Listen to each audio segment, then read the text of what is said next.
মুমিনের জীবনে যতগুলো ইবাদতের মৌসুম আছে তার মধ্যে সবচেয়ে শ্রেষ্ঠ মৌসুম হচ্ছে রমাদান। সবচেয়ে শ্রেষ্ঠ মৌসুম কি? এই কারণে সাহাবায়ে কেরাম রাদিয়াল্লাহু আনহুম আজমাইন শাবান মাস থেকেই, বরং তার চেয়ে আগ থেকেই, রজব থেকেই, শাবান থেকেই রমাদানের প্রস্তুতি গ্রহণ করতেন। কি করতেন? কোন মাসের? কেন করতেন আমি একটু বুঝাই, আমার সাথে বুঝেন। আমাদের এই উম্মতের গড় আয়ু বনু ইসরায়েলের মতো না। আমরা কি 500, 600, 1000 বছর বাঁচব? না, গড় আয়ু এই উম্মতের কম। এই কারণে আল্লাহ রাব্বুল আলামিন আমাদেরকে এই ইবাদত করার জন্যে অল্প সময়ে অল্প ইবাদতে যেন আমরা বেশি বেশি নেকি পাই, ফজিলত অর্জন করতে পারি, এই কারণে আল্লাহ রাব্বুল আলামিন আমাদেরকে কিছু মৌসুম দিয়েছেন, ইবাদতের কি মৌসুম। আর আল্লাহ পাক আমাদেরকে পাঠিয়েছেনই পৃথিবীতে তার ইবাদত করার জন্যে।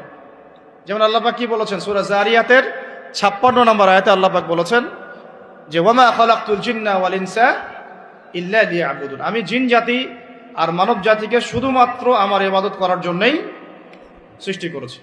তাই না? আমাদের দুনিয়াতে আসার অন্য কোনো কারণ আছে? না। এখন আল্লাহ পাকের ইবাদত কি সবাই সমান করতে পারবে? উত্তর হচ্ছে না। আল্লাহ পাক বলছেন সূরা মুলকের মধ্যে গিয়ে বলছেন 2 নম্বর আয়াতে আল্লাযী খালাকাল মাউতা ওয়াল হায়াতা লিয়াবলুয়াকুম আইয়ুকুম আহসানু আমালা। আমরা সবাই এটা তো পড়ি।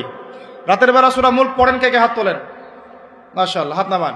ফজিলত, রাতের বেলা সূরা মুলক পড়ে ঘুমালে ইনশাআল্লাহ এই চর্চা, এই অভ্যাস, এই সুন্নতের উপর আমল করতে থাকলে আল্লাহ চান তো এই আমলের ওসিলায় আল্লাহ পাক তাকে কবরের আযাব থেকে মুক্ত রাখবেন ইনশাআল্লাহ।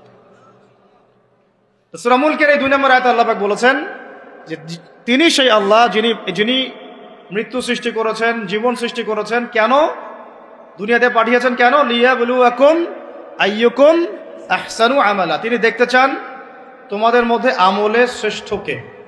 কি দেখতে চান? আমলে, এমন না যে আমলে মধ্যমকে, আমলে গতানুগতিককে, এমনটা তিনি দেখতে চান না।